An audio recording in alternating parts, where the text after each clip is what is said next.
Halo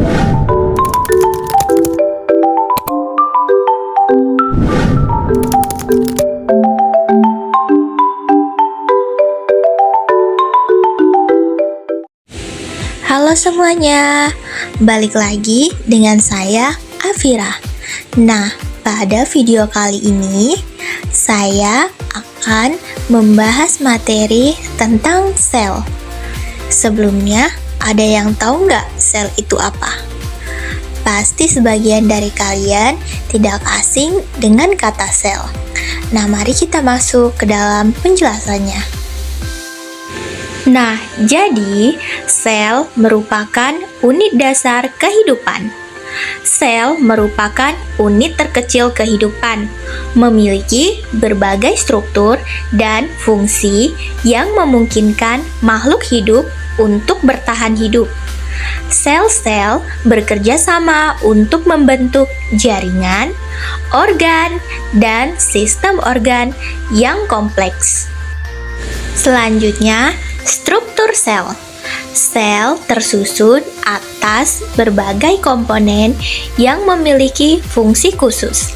Komponen-komponen tersebut bekerja sama untuk menjaga kelangsungan hidup sel. Yang pertama, membran sel. Membran sel berfungsi sebagai pelindung dan pengatur keluar masuknya zat ke dalam sel. Yang kedua, ada sitoplasma. Sitoplasma merupakan cairan yang mengisi sel dan tempat berlangsungnya berbagai reaksi metabolisme. Selanjutnya, nukleus. Nukleus merupakan organel penting yang menyimpan materi genetik sel dalam bentuk kromosom. Dan yang keempat yaitu organel sel.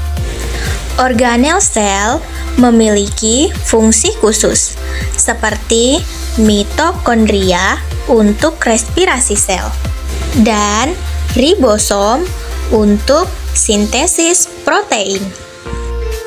Nah, selanjutnya fungsi komponen sel. Setiap komponen sel memiliki peran penting dalam menjalankan fungsi hidup sel, baik secara individual maupun secara kolektif. Yang pertama, fungsi dari membran sel. Membran sel mengatur lalu lintas zat yang keluar dan masuk sel. Kemudian, menjaga keseimbangan sel serta berperan dalam komunikasi sel. Yang kedua, sitoplasma. Sitoplasma merupakan tempat berlangsungnya reaksi metabolisme, termasuk respirasi sel, fotosintesis, dan sintesis protein. Selanjutnya, nukleus. Nukleus berfungsi untuk mengatur zat aktivitas sel, menyimpan informasi genetik, dan mengontrol ekspresi gen. Berikutnya, tipe-tipe sel. Nah, jadi teman-teman, terdapat berbagai tipe sel yang diklasifikasikan berdasarkan struktur dan fungsinya. Setiap tipe sel memiliki karakteristik yang unik, memungkinkannya menjalankan fungsi spesifik dalam organisme. Tipe sel yang pertama yaitu sel prokariotik. Nah, jadi sel prokariotik ini memiliki karakteristik sebagai berikut. Yang pertama, tidak memiliki nukleus dan strukturnya sederhana. Nah, jadi contoh dari sel prokariotik yaitu bakteri dan archaea. Yang kedua, sel eukariotik. Nah, seperti sel prokariotik, sel eukariotik juga memiliki karakteristik. Nah, karakteristiknya sebagai berikut.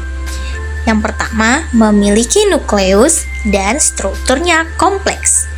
Jadi, Contoh dari sel eukariotik ini adalah sel hewan dan sel tumbuhan. Berikutnya ada proses metabolisme sel. Nah, jadi proses metabolisme sel meliputi semua reaksi kimia yang terjadi di dalam sel untuk menghasilkan energi dan membangun struktur sel. Metabolisme sel dibagi menjadi anabolisme atau pembentukan dan katabolisme atau penguraian. Nah, yang pertama yaitu anabolisme.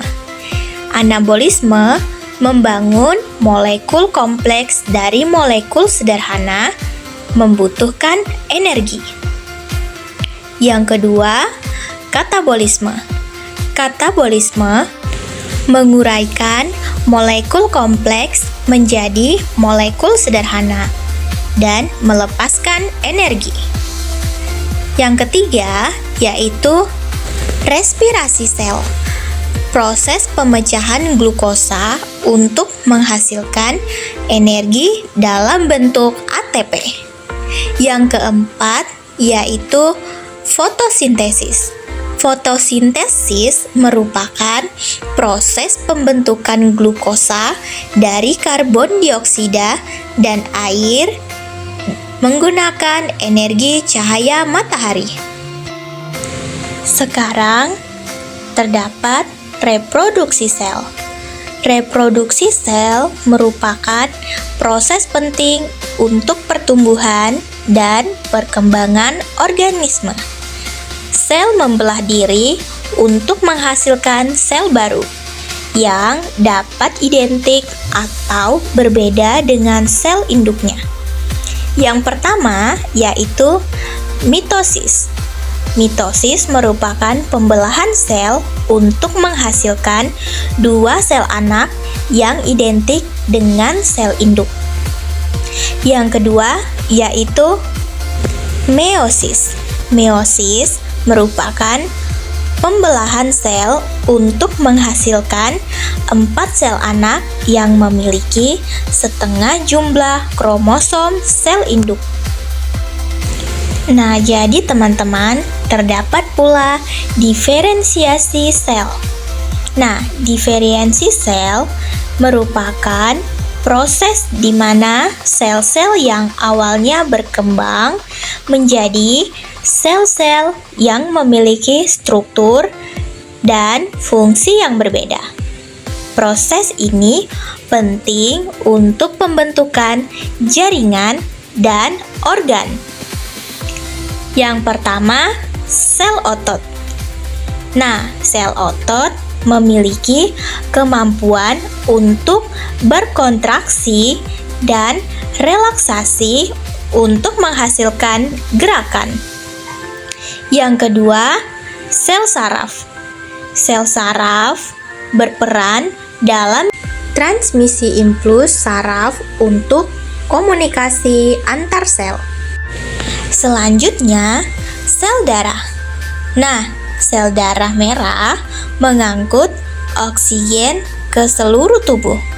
Sedangkan sel darah putih berperan dalam sistem kekebalan tubuh kita. Nah, jadi teman-teman, di bagian ini merupakan aplikasi sel dalam kehidupan sehari-hari.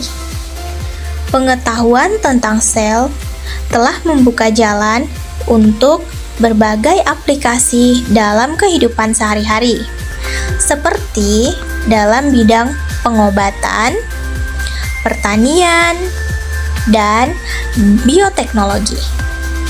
Yang pertama itu ada terapi sel. Nah, penggunaan terapi sel untuk mengobati berbagai penyakit seperti kanker dan penyakit degeneratif. Yang kemudian ada rekayasa genetika. Nah, modifikasi genetik pada sel untuk meningkatkan produktivitas tanaman dan hewan, dan mengembangkan obat-obatan terbaru. Selanjutnya ada bioteknologi. Nah, pemanfaatan sel untuk menghasilkan produk seperti biofuel, makanan, dan bahan kimia. Sekian video kali ini. Terima kasih. Sampai jumpa.